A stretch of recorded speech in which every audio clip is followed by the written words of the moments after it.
I'm Lee Shackelford, class of 1980. Welcome to, thank you. Welcome to the Anxiety Audit, Breaking Family Patterns in a Worried World, featuring psychotherapist and author Lynn Lyons, class of 1987.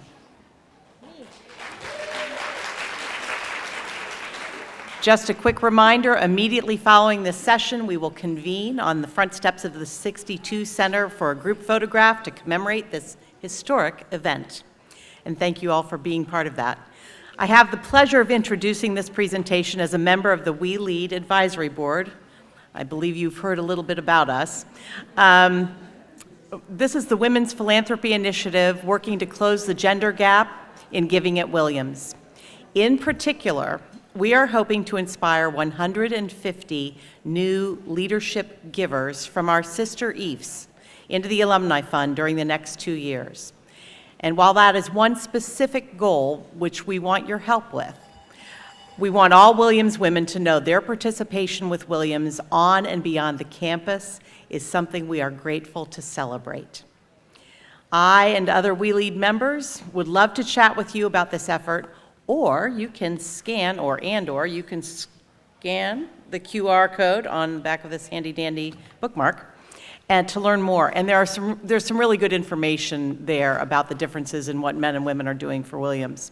The growth in gifts from women EIFs has allowed the Alumni Fund to remain strong in recent years with challenge, and we look forward to reaching our goals with the same teamwork that has brought us to this weekend's celebration of 50-plus years of Williams women.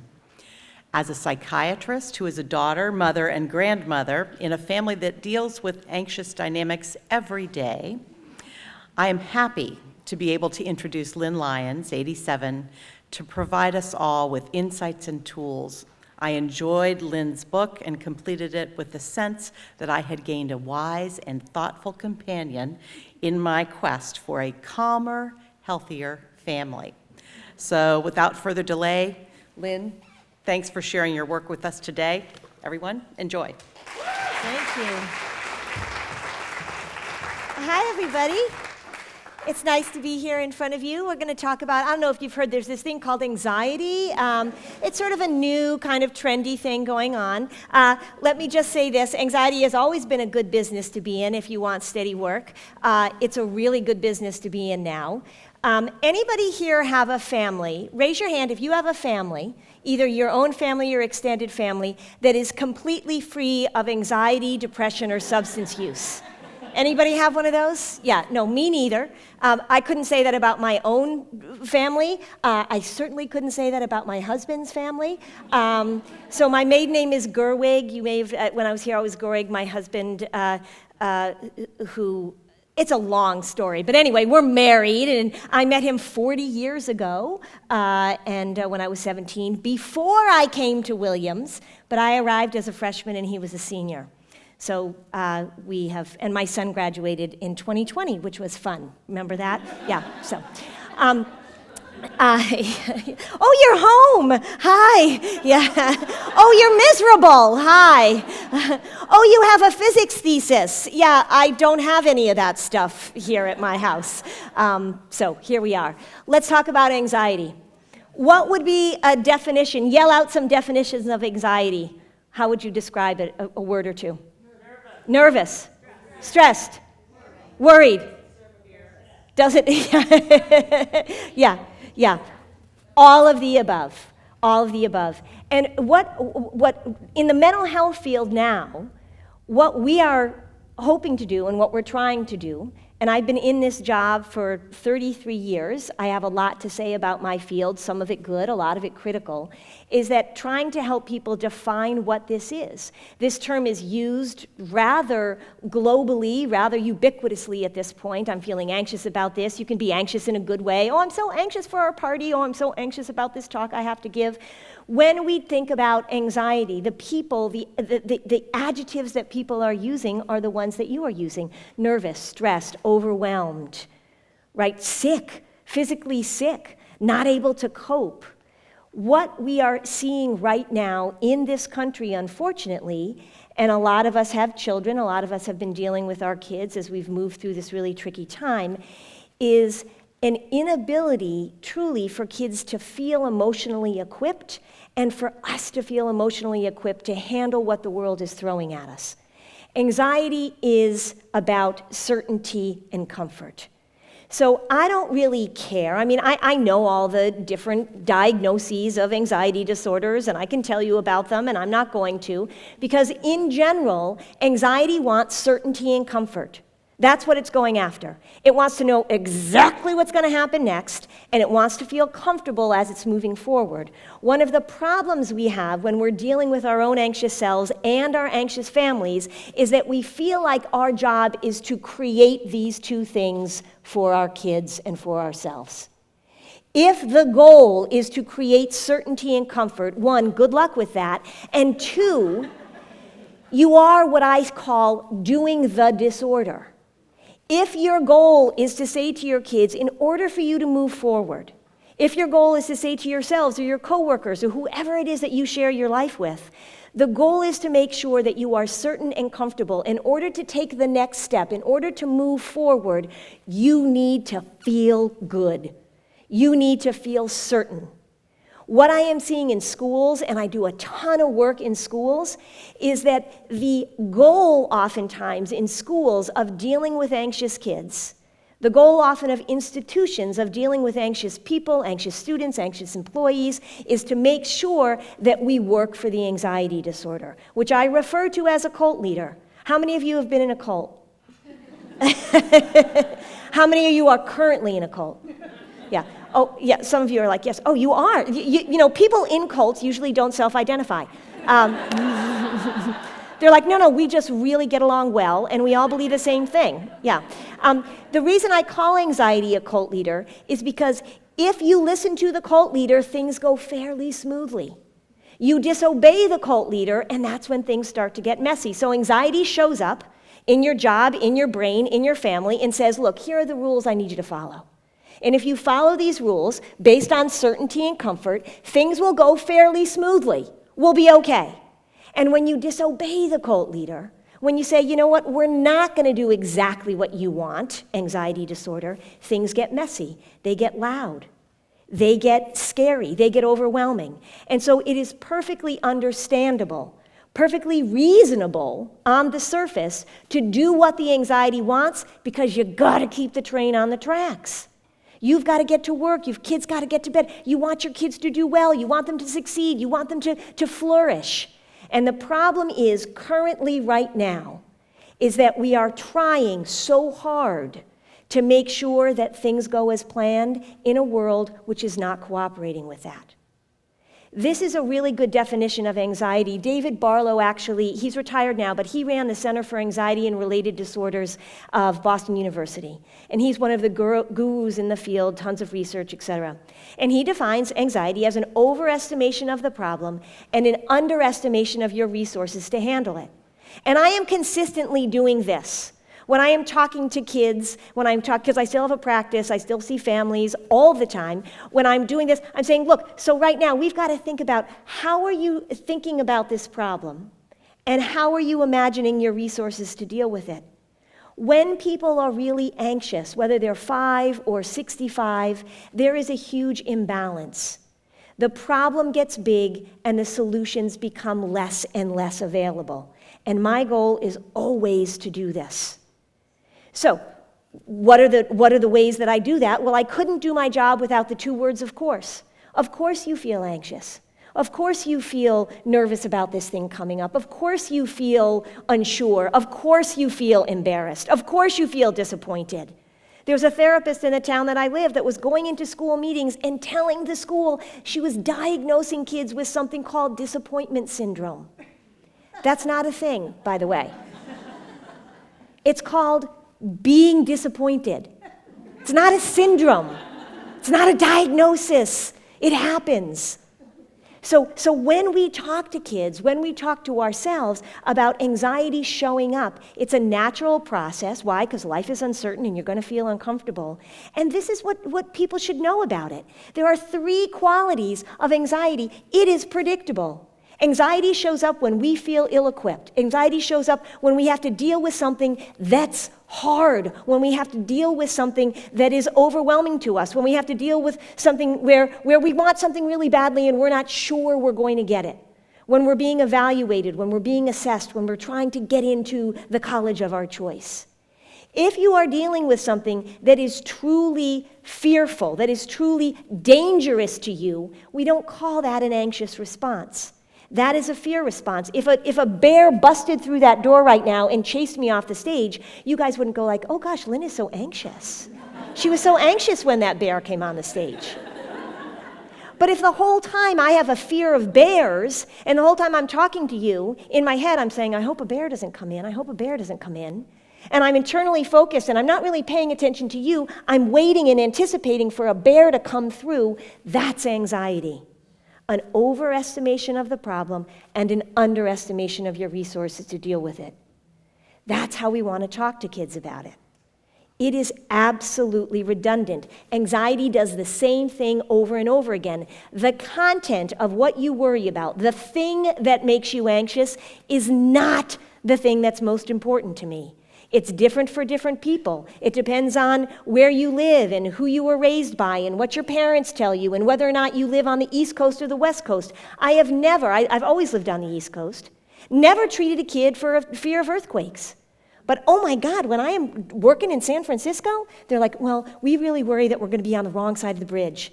I go, what are you talking about? Well, if there's an earthquake and our kids are on one side of the bridge and we're on the other side of the bridge, that's something we think about. That's contextual. But the process of how anxiety works is consistent and persistent. Anxiety has a message that it gives. The message is, you can't handle this thing. There's something that's going to happen and you can't handle it. The thing about anxiety is that it takes advantage of our life-saving system. It takes advantage of our fight or flight system. It is there to protect us. It is there to keep us alive. And because we have this powerful prefrontal cortex that's capable of imagining things that haven't happened or worrying about things that already have happened, we can create a cognitive scenario that hijacks our fight or flight system and treats it as if we are in a life-threatening situation. If a bear were to come through that door, I would be in a life-threatening situation and my body would respond accordingly. If I act as if a bear might come through that door, the same system gets hijacked, which explains a lot of the physical symptoms that we have, because these symptoms that we experience are powerful and strong and immediate. Anxiety is redundant. It doesn't matter what you worry about. It matters how you relate to it when it shows up. Most of us have certain physical symptoms that we feel. Some of us are tummy people, some of us are headache people, some of us are shaky people, some of us are fall asleep people, some of us are not fall asleep people. There's more not fall asleep people than fall asleep people, actually. But the thing that gets it going doesn't really matter, because the response is always the same, this imbalance. So what we want to talk about is we don't want to talk about the thing that makes you anxious, and this is where we get caught up. We try and change the world. If this makes you anxious, let's remove this. If it's a life-threatening thing, let's remove it. If it makes you anxious to be around peanuts because you have a life-threatening peanut allergy, we're going to get rid of the peanuts. But if it makes you anxious to be around people, doesn't really help to get rid of the people. If it makes you anxious to communicate, doesn't really help to impede your ability to learn how to communicate. All of that makes anxiety worse. The more we try and get rid of the feeling, and the more we try and get rid of the precipitant, the stronger this thing gets. There's a phrase that we use in the anxiety biz: what you resist persists. Anxiety is paradoxical. When I say, I can't feel this way, and then I'm hypervigilant. What's the symptom that I'm going to feel? Oh my God, I'm starting to feel anxious. Right now, we have an epidemic of anxiety in young people, but what we really have is an epidemic of young people that are afraid of the way they feel. That they are scared of feeling anxious. They are so worried that they are going to be depressed.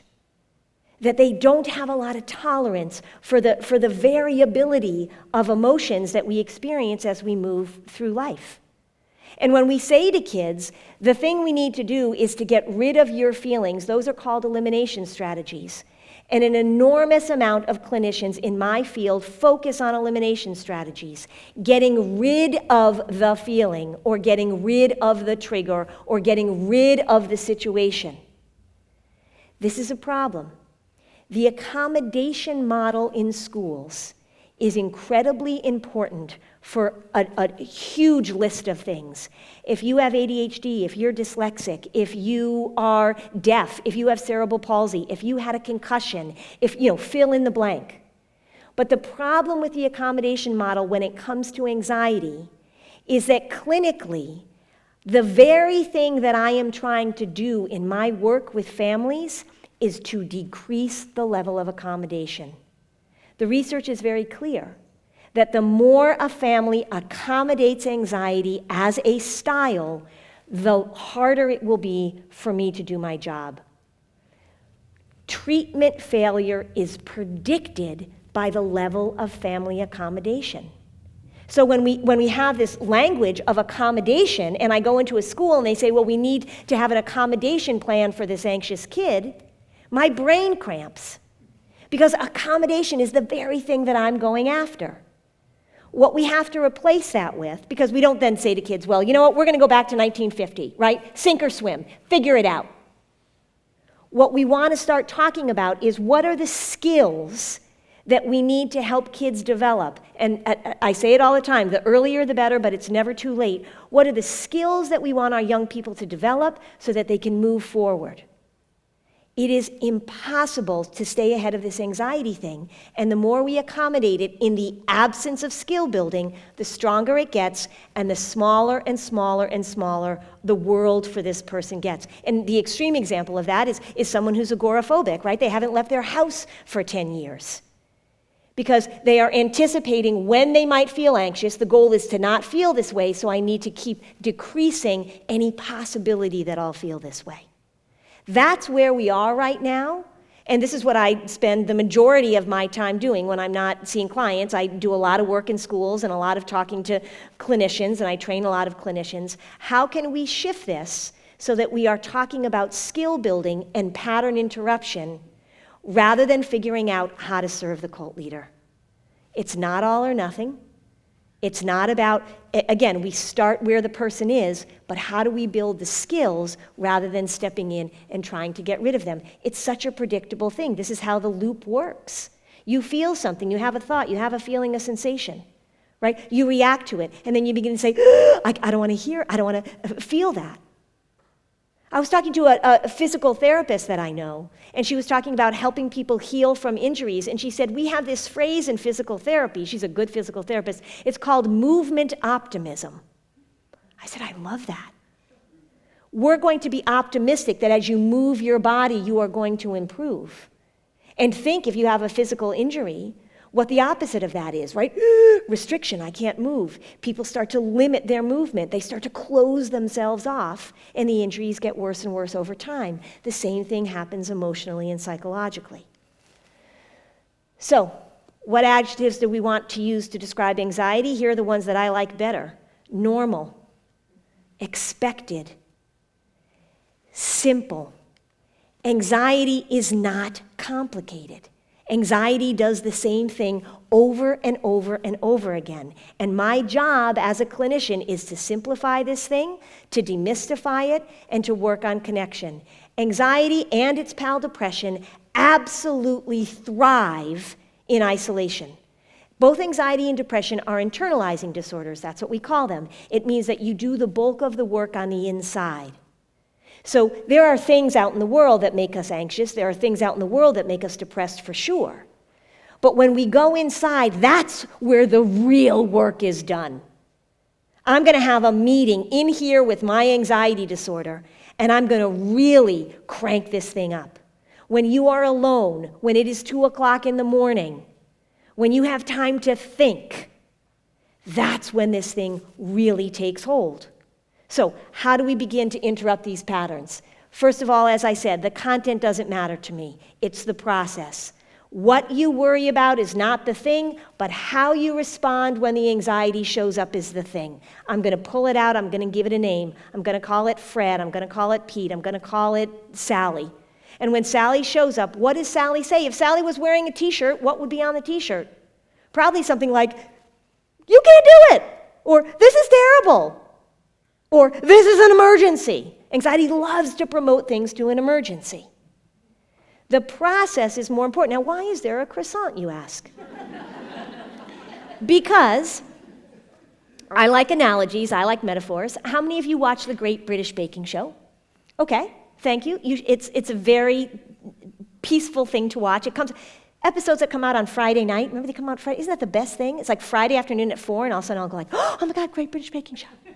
This is the level of excitement in my life at this point. So if you watch the Great British Baking Show, they have that second challenge where they tell the bakers, make a cold water dough. I mean, I don't know anything about baking. All my knowledge comes from the Great British Baking Show. Make a something dough. Make a French pastry, blah, blah, blah. And they don't give the people all the instructions. They know the process. Now, do they still need the content to practice the process? Sure. So if you're going to make a cold water dough, I'm making stuff up at this point, you're going to still need flour and water and eggs and sugar. You still need the content to practice. If you're afraid of dogs, we need some dogs. If you're afraid of water, we need some water. If you're afraid of people, we need some people. But the content is to help you practice dealing with the process when it shows up. I want my clients to step into situations where they will feel anxious, where their worry will show up and do its very predictable thing so they can practice interrupting the patterns. The more we try and keep our young people and ourselves away from the things that make us feel uncertain and uncomfortable, the stronger this thing gets. Now, you don't have to go after everything that, if you're afraid of rats, I hate rats, I have no intention of getting over my fear of rats. I'm fine with that fear. But I also have a really difficult time with medical stuff, and it was really important for me to be able to deal with that because I worked in a hospital, which if you don't know what that is, it's where they keep all the medical stuff. And people come in and talk to me about medical stuff. So I've really worked on not passing out when people tell me about their surgeries, which is therapeutically helpful, I've found, to not lose consciousness. All right, so let's talk about some of these patterns. So RNT stands for repetitive negative thinking. And these are the patterns, I go through all of these in the anxiety audit. These are the patterns that are most common and that are most common to all of us. Repetitive negative thinking, worry and rumination. If you worry, that means you tend to go into the future. You what if.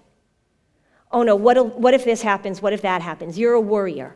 If you are a ruminator, you go back into the past. God, did I say the right thing? You know what, when I ran into Sally, when we were saying hello, she kind of made a weird face. Did I say something wrong? Did I hurt her feelings? I just bought this car. Is it the right car? Did I buy the right car? Am I doing the right thing? Did I go to the right college? Should I have gone to Williams? I'm thinking maybe I should have gone somewhere else. That's a ruminator. You go over, you chew your mental cud. You tell yourself and other people the same story over and over and over again. And you say to yourself, I'm working through, I'm processing, right? No, you're laying down a neural pathway in your brain that makes it really easy to go to that story. How many of you were in Karen's talk right before this, right? How do we rewrite the story? How do we make the narrative different versus laying those same pathways over and over again? The problem with worrying and ruminating, the problem with being an RNTer, and this is very interesting research, those people who tend to be repetitive negative thinkers are less likely to take a solution when it's offered to them. So they will say, I am just worrying about this. I'm just trying to figure this out. I'm just trying to process. I'm just trying to work through this. And somebody says to them, well, why do you do this? Oh, thanks, great idea. I'm not going to do that. Isn't that interesting? Imagine as a therapist, right? I work with worriers all the time. I tell them this straight up, very early on. Because you are a repetitive negative thinker, I'm going to offer you solutions and you're not going to listen. That's the pattern that we're going to break. It's so interesting, isn't it? Yeah, less likely. Worry and rigidity go hand in hand. So not everybody who's rigid is anxious. Some people are just pains in the neck. Most people who are anxious tend to be rigid. Why? Because remember, anxiety is about certainty and comfort. And if you are anxious, if you tend to be anxious, if you tend to be perfectionistic, you want things to go a certain way. It makes you feel better.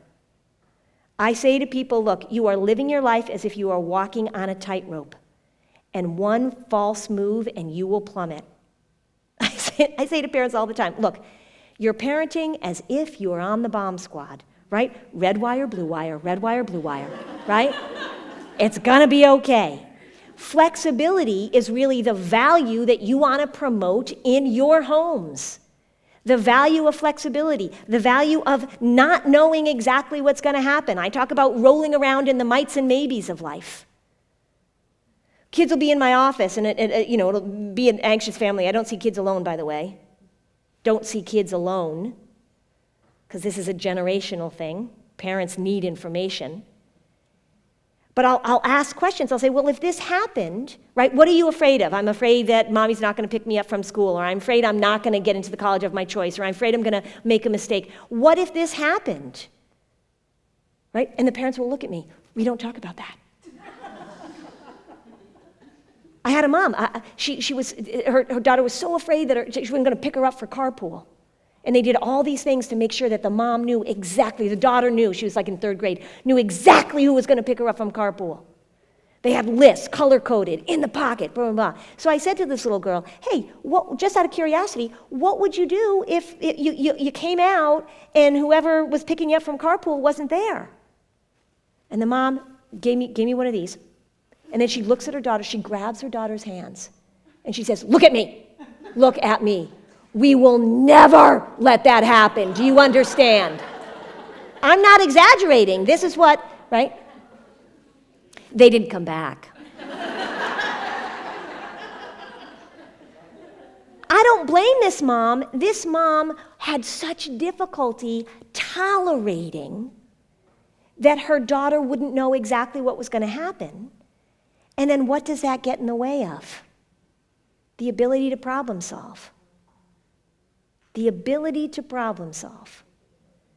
And in the larger schema of things, mom or dad not showing up for carpool is one of life's easier problems to solve these days. What would you do? Right? If you don't have a phone, but you're in 3rd grade, so maybe you do, because more and more of them do, but you go back into the school and you say to the very nice school secretary who solves every problem you can possibly imagine, you say, Mrs. Jensen, nobody's here to pick us up. And Mrs. Jensen says, oh my goodness. Well, let's find. Oh, you know what? Your mom got stuck in traffic. But there was no problem solving going on. Perfectionism, by the way. Let's talk a little bit about perfectionism, high-achieving people. I am in good company here. All you fellow perfectionists, it's nice to see you all. Thank you for showing up. What do we want perfectionists to know? What do we want them to learn? Doesn't have to be perfect. It's okay to fail. You'll survive. You learn from your mistakes. Okay, so any of you have a junior in high school right now? Guess what? The system isn't set up that way. It is not okay to fail. You will learn from your mistakes, but it will be really hard. All the messages that high-achieving kids get and that high-achieving parents understand is that we talk a really good game. We say all the right things. It's okay if you make mistakes. You don't have to be perfect, right? We love perfection. In the United States of America, right? Remember Nadia Comaneci? Remember? We loved her. We loved her.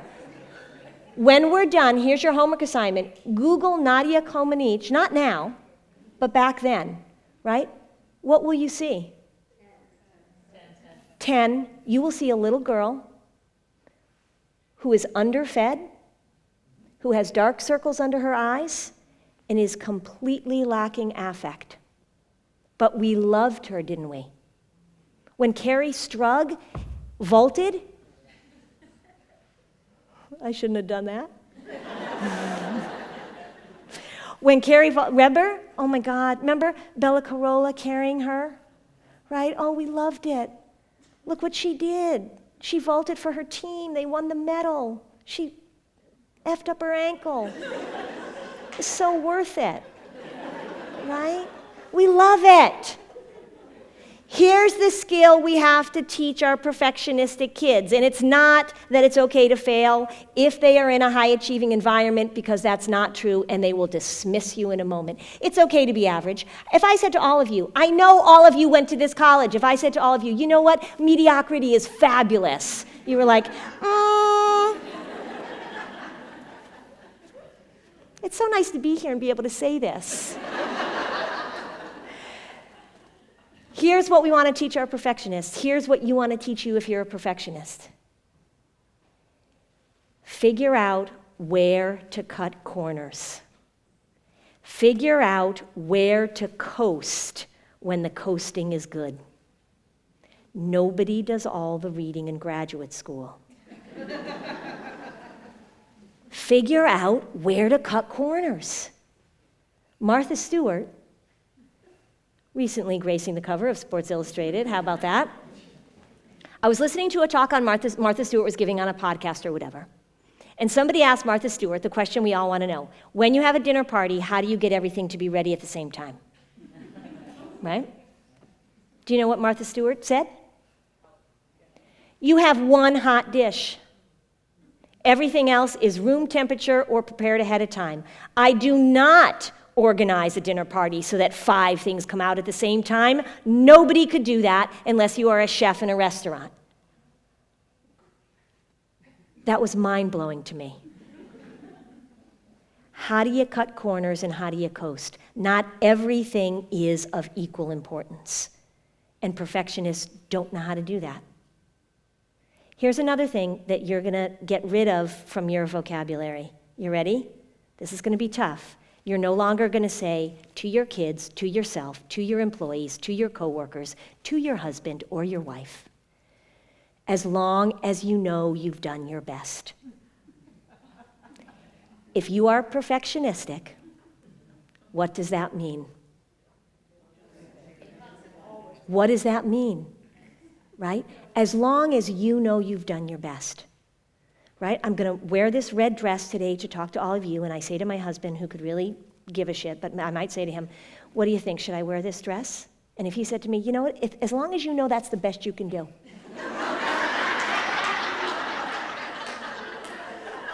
What does that mean? Right? Not as long as you've done. If you've got a kid who doesn't care, right? You're looking at the project on the dining room table. It's a hot mess, right? And you go to him, is that the best you can do? And I say him, because I raised 2 boys. Is that the best you can do? And you may have a kid that's like, yeah. But if you've got a kid who tends towards perfectionism, who tends towards anxious, stay away from the word best. The goal is to know how much you need to do and when, and to be able to meet deadlines, because perfectionists have a really hard time doing that.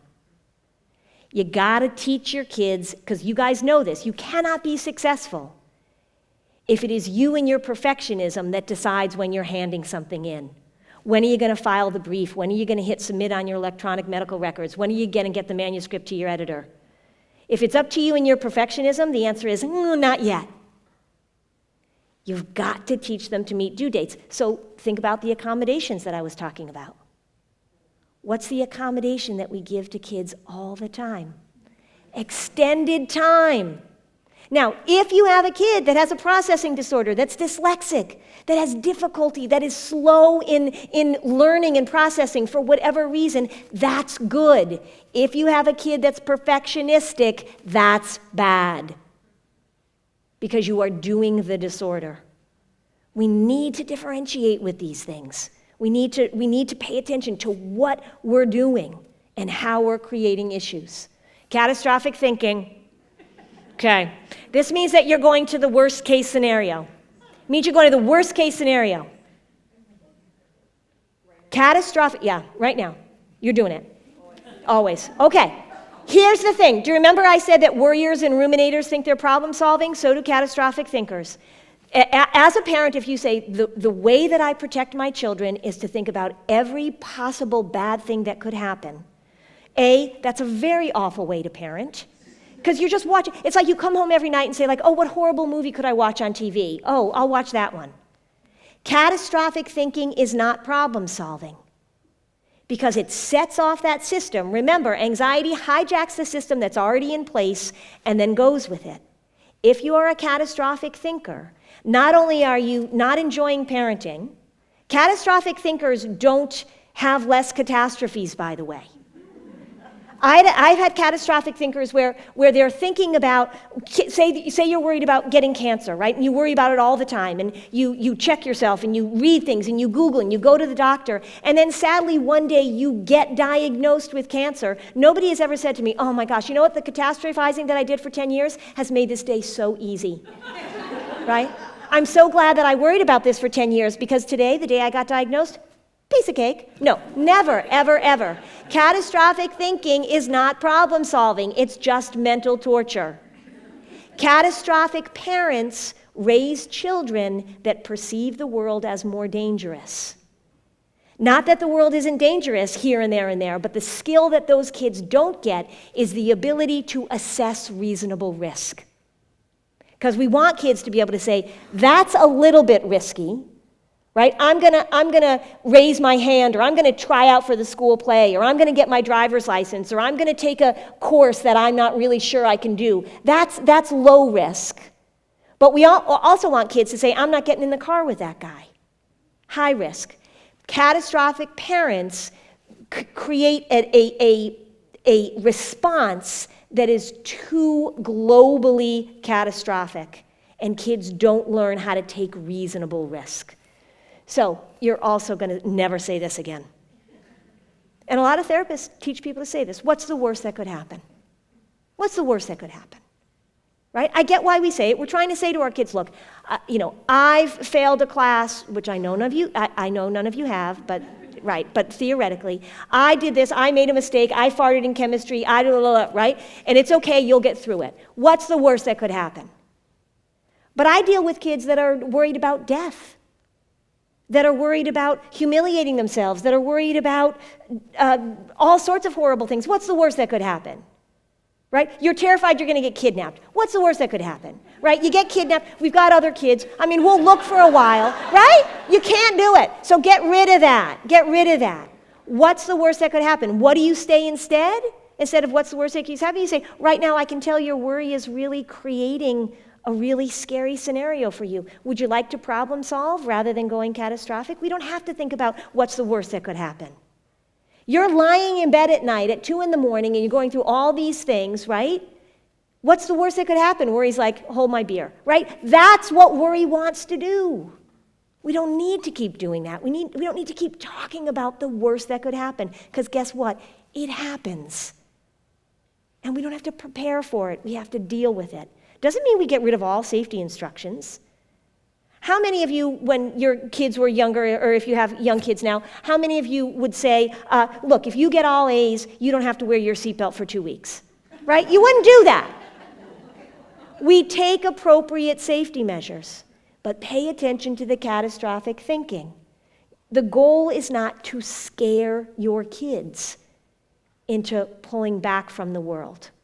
That's anxiety. That's how we create anxious kids. We're really good. It's not hard. It's not hard.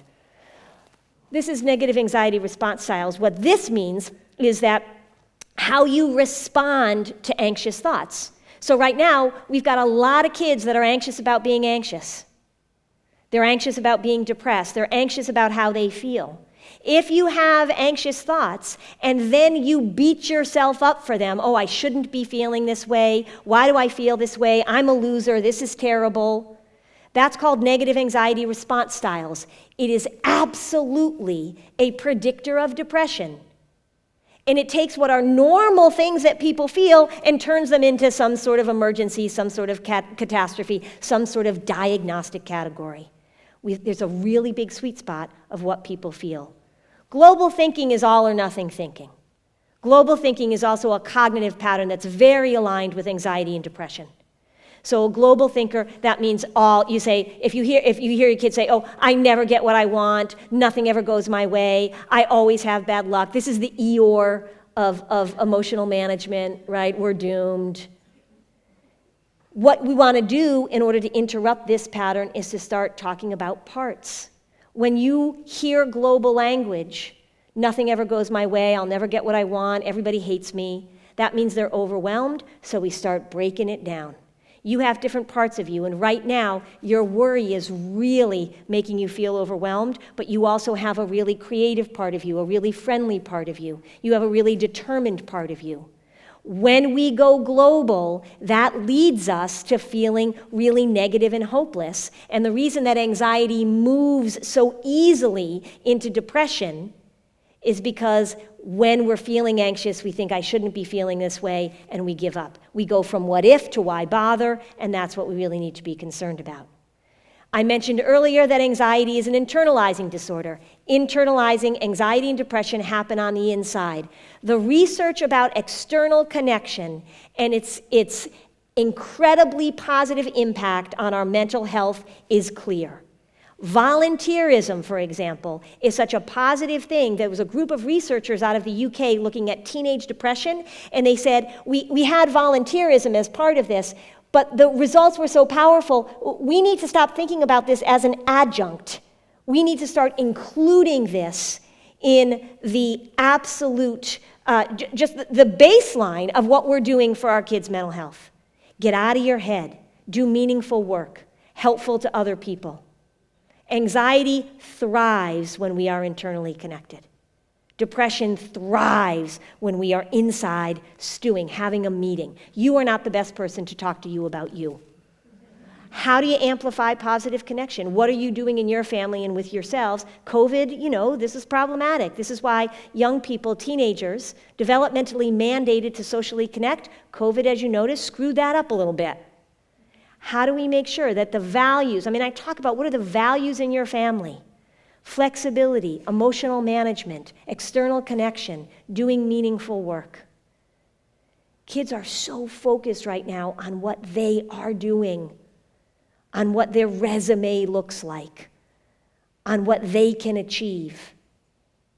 Even more problematic, and I'm seeing this a lot, is that kids that are doing meaningful work are doing it as a way to make themselves look better, rather than as a way to make themselves and other people feel better. And that's really, really something we want to pay attention to. Busyness and multitasking. Do you know that you can't do two things at once, by the way? You can walk and chew gum, you can listen to a podcast and walk, you can't do two cognitive things at once. It's task switching, not multitasking. So for those of you who were in like my age in the 80s and then multitasking, technology started becoming a thing, right? If you were in business school, you could take a course on multitasking. They were teaching us how to multitask. And then the cognitive scientists were like, I don't think this is possible. Pay attention to the busy culture. Right now, being busy is a way that we show our worth. So back in the old days, not being busy was how you showed your worth. A life of leisure was a sign of status. When you run into friends now, you see them, you probably did it here, how are you? Oh, crazy, my life is crazy. How are the kids? Crazy, oh my God, we have so much going on, right? Oh, God, kids, it's so fabulous. I was at 4 swim meets and 7 gymnastic competitions, and my 8-year-old has a nonprofit, so that keeps us busy.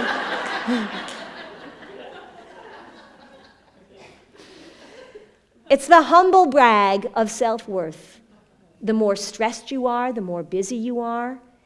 When we talk a lot about kids and body image, the teaching is very clear that the more that we discuss our bodies in negative ways, the more that our children develop those sentiments about themselves. The same goes for stress.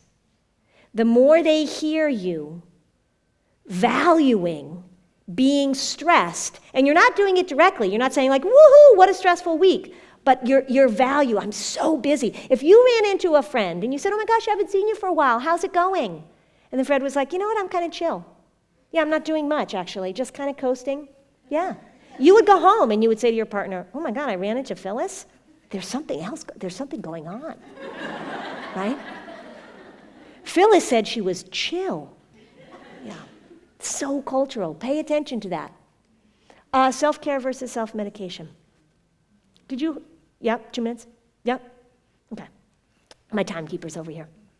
Self-care and self-medication. Are we sick of hearing about self-care? Yes. Are we sick of things like, I took a bath, that was self-care? No, that's called cleaning. Yeah. Self-care can come in little doses. Laughter is self-care. Connection is self-care. Self-medication. How do you know the difference between self-care and self-medication? If you've read the book, you know. If you listen to my podcast, you know. I talk about it all the time. How you feel after. Whether or not you feel regret. If you do honest-to-God self-care, you feel good after, and not just for a little while. Right? I never say like, oh my God, I can't believe I went for a walk with my friend. Why did I do that? Why did I get up and go to the gym? Right? Think about self-medication. Why did I eat 17 Oreos? I drank too much. I stayed up too late. I shouldn't have binged that show on Netflix. But I just wanted time to myself, so I cut into my sleep. Self-care has long-term lasting effects. Self-medication feels good in the moment, and then you're hit with regret. Thinking about regret prevention, I'm going to do this thing, and am I going to regret it? If the answer is yes, it's probably not self-care. If the answer is a resounding no, it's probably something that you want to move ahead with. Make sure you know the difference. Here's something that's going to bum you out.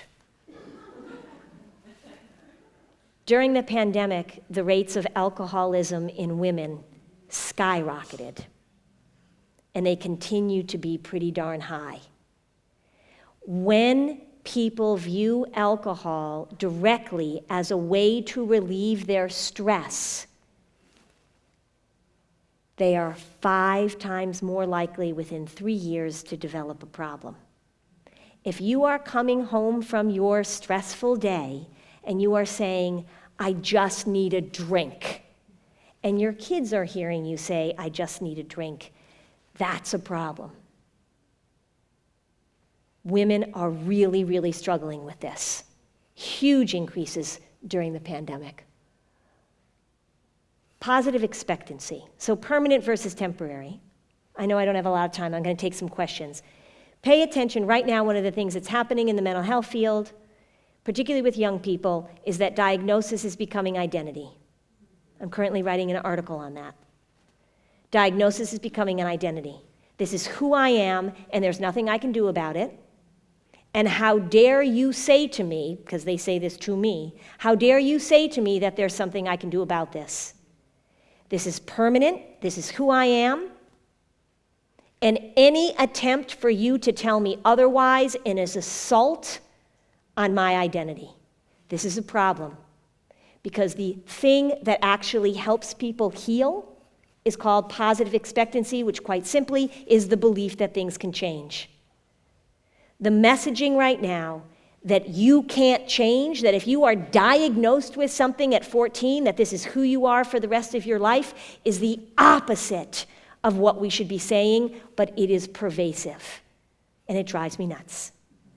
I get lectured a lot by young people.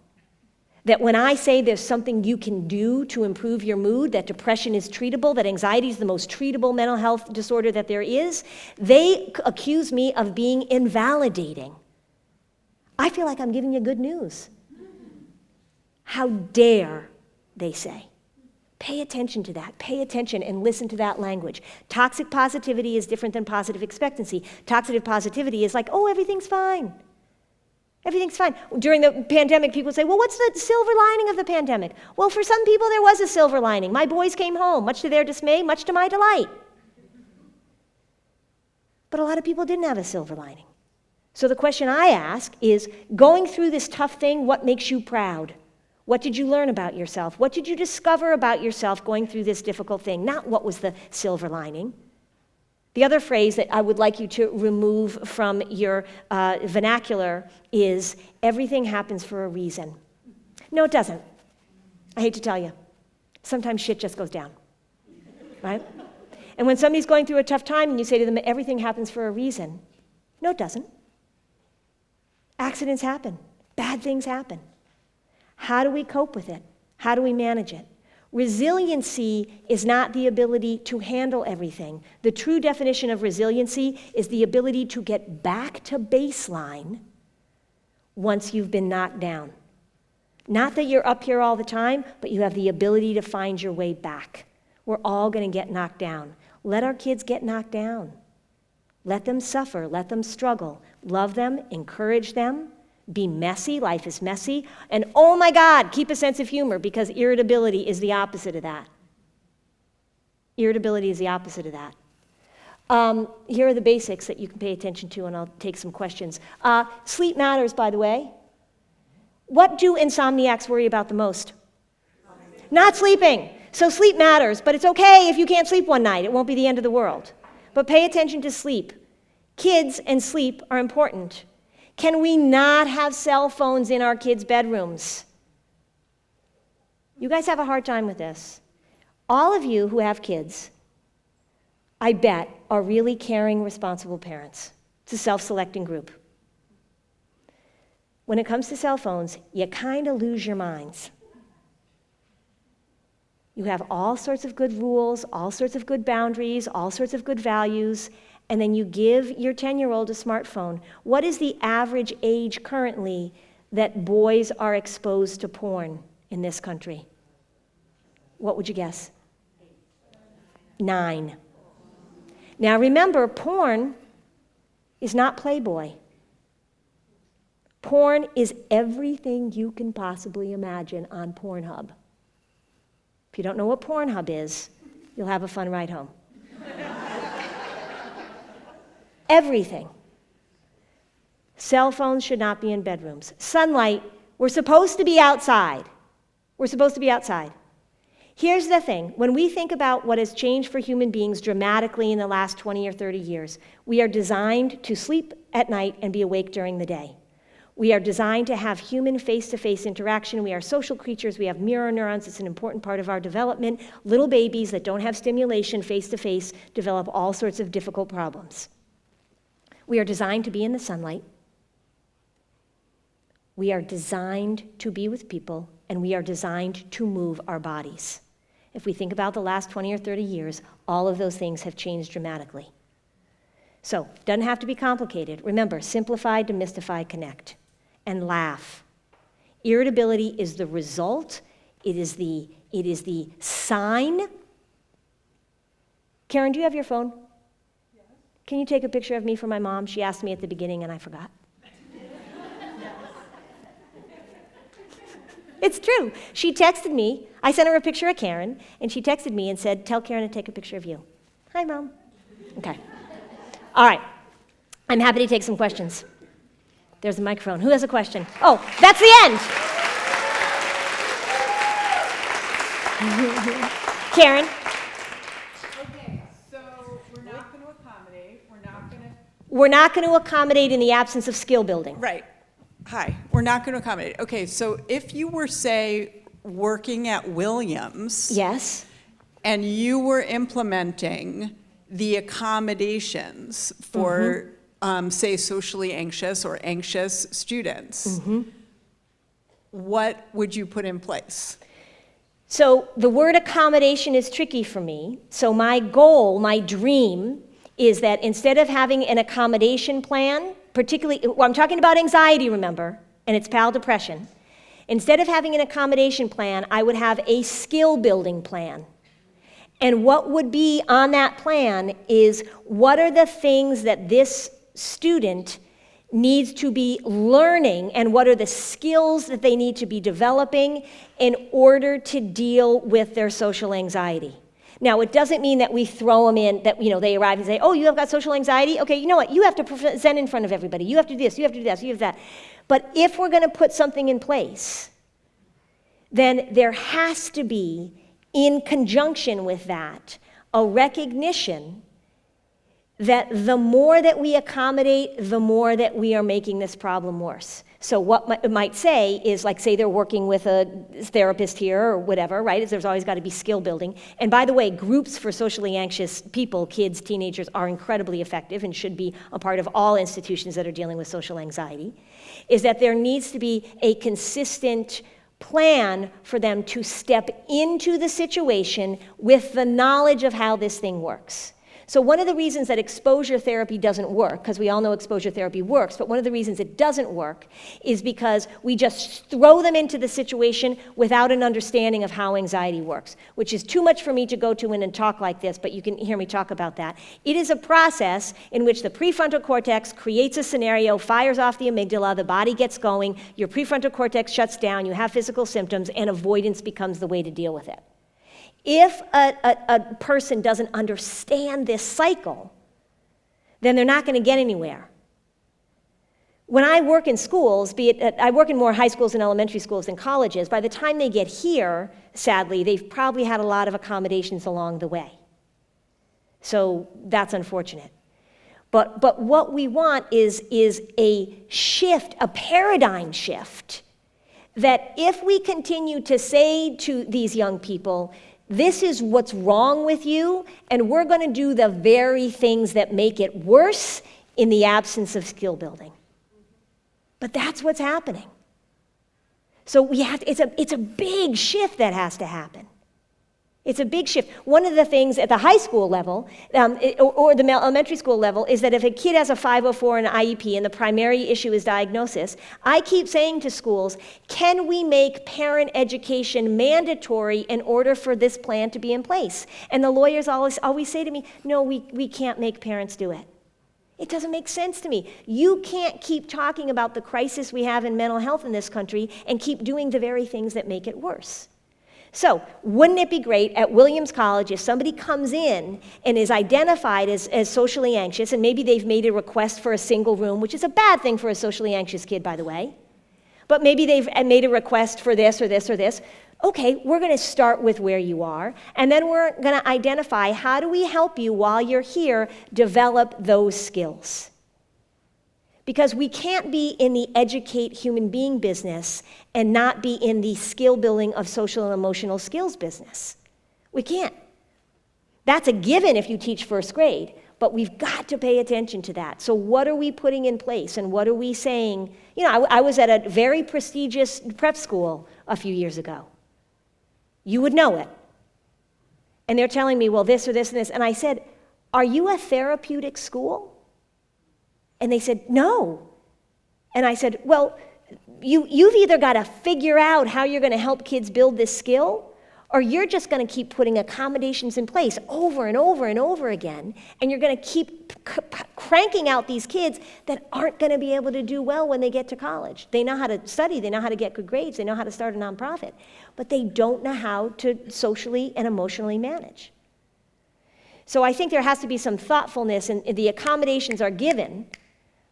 And there's a lot of forces that I'm working against where people will come in and say, again, like young people, old people, lawyers, whatever, how dare you not recognize this as a permanent disability? And I say, how dare you recognize it as a permanent disability?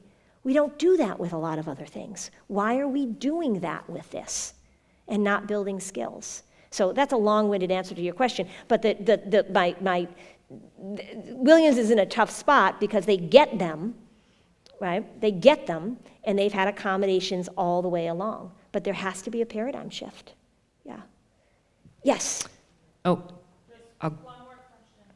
Okay. Okay. Okay, young person. Oh, sorry. Go ahead. 2 more questions. You go, and then you go. Sorry, thank you I so overrode much. you. This was wonderful. I'm a psychiatrist and a parent. Yeah. I certainly see the phenomenon of just a lot of young adults being unable to tolerate any negative Yeah. emotions. And I think Yeah. the other sort of avoidance phenomenon that we're seeing is the use of marijuana and Ah, marijuana yep.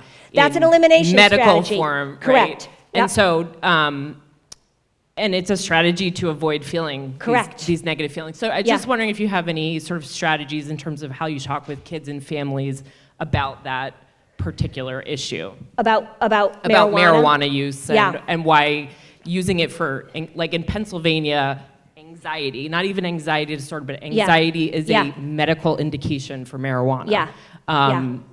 And so just wondering how, what kind of language you use Yeah. to explain that this is not a treatment, Correct. but is actually something that's going to reinforce it. Yeah. So I talk about elimination strategies and I talk about avoidance. So as I said earlier, I really like metaphors and analogies. So if I'm saying to a kid, so you're going to use this substance in order to deal with your anxiety, which means that you're trying to get rid of the way you feel. Is there anything that you wouldn't do to get rid of this? Like, where do you draw the line, right? Because how about benzodiazepines, right? Hugely problematic. How about alcohol? How about, where do you draw the line? Would it be okay if you went to college and you said, I'm using heroin to deal with right? Elimination strategies. I have found it, and perhaps you have found it too, incredibly difficult to have conversations with young people about the use of marijuana right now because they have decided, not everybody, but a lot of them, is that this is a really socially acceptable way and that it's now medical, right? I said to a parent once, you're saying that you want your child to have medical marijuana. I think he should just have medical tequila. How about we go with that, right? And she was like, right? It's the same. So, this is how I talk. But I find it very challenging based on the current, I think there's an interesting dichotomy. There's been a lot of information that they've gotten, sort of like how it was in opiates, with opiates, that they're not addictive, right? So opiates, if you're using opiates for pain, they're not addictive. If you're using marijuana for anxiety, it doesn't cause a problem. So I try and give facts. One of the things I say to kids is that when they come to me and say, well, it's this and this and this, I said, I would love to see the research on that. And don't bring me an article from gethigh.com. I would love to see the research on that. And I force them to begin. I'm trying to create critical thinkers. But I am in the same boat with you, is that this is a huge hill to climb for sure. Yeah. We know, and alcohol and marijuana, the hard part about this is that the parental behavior is really impactful in terms of the way that kids respond. And so elimination strategies, which include distraction, by the way, phones, anything that we teach a kid that says, if you do this, you won't feel this way. And therapists do a lot of this is really, we're going down the wrong path. But the pot man is such a hard one. Yeah. So that's not really an answer. It's just like, I feel your pain. Okay, and person right here, yes. And then we're done. Then it's the last question. Yeah. Okay. 2018 and was in high school just as social media was turning into the toxic cesspool that it is now. Yes.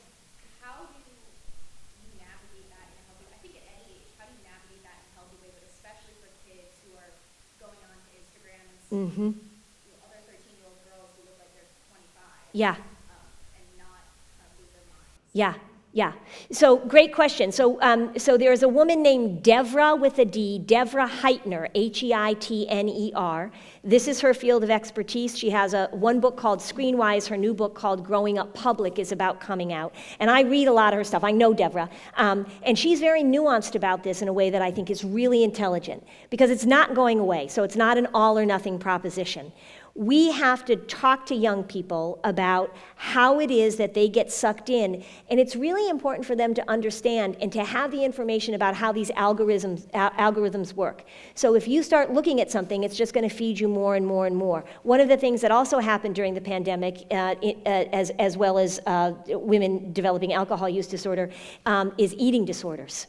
And a lot of that was attributable to the social media algorithms. So delay is one of the strategies we're talking about, right? So you can give your kid a flip phone. They shouldn't be on social media before 8th grade, but if you can delay longer than that. And there's also research that shows that there's a difference between active and passive use. So active use means that you're using social media to engage in something, you're interested, you're connecting with people, and passive use is when you're alone and looking and seeing these images. I think parents can limit, and again, delay. I want kids to be critical thinkers, but the thing that's interesting about this is that I know that it's young people, but I think adults are just as susceptible to this. Because when I go on Instagram, I mean, clearly, like, I like golden retrievers because the algorithm keeps showing me golden retrievers. But when I see the things that like moms are posting about how to be a good parent, there are a few things that I read the stuff about anxiety, the mental health disinformation that young people and adults are getting. So it's really limiting. I have a client, and he actually was in Anxious Nation with me, so everybody knows he's my client, Noah, and we've been doing some stuff together. And he is a firm believer. He just graduated from college on Sunday. He is a firm believer in taking social media holidays. He really struggled with social media. He struggled with body image issues. And so that's one of the things that I really tell families to try and do. One of the things that happens is that, say a kid gets in trouble, so they sent a nude to somebody or whatever, or they did something, and the parents say, I'm taking your phone for 2 weeks. Almost 100% of the time, the parent comes back to me and says, within 3 days, I got my kid back. So I think that we really need to talk to kids about it, but I think parents, there's a lot of peer pressure on parents to give their kids access to social media. They're falling for it. It's the opposite of, if you jumped off, if your friend jumped off a bridge, would you? It's sort of shifted on Sarah. It's like, well, she has a Snapchat, so my daughter has to have it. The parents really need to start banding together and pushing back against it. But it really is about limiting access, trying to develop critical thinking, and talking to kids very directly about the fact that it is purposely manipulating them, and that adults get sucked into it too. Yeah. I just missed this with my boys because I could not give them cell phones until they were in high school, and that was sort of okay. But now that the ages have gotten younger and younger and younger, kids do not need to be on social media, despite the fact that parents are like, but this is how they make friends. I'm like, I don't think Snapchat is the way that people make friends, but that's just me. Yeah. So, all right, everybody, thanks.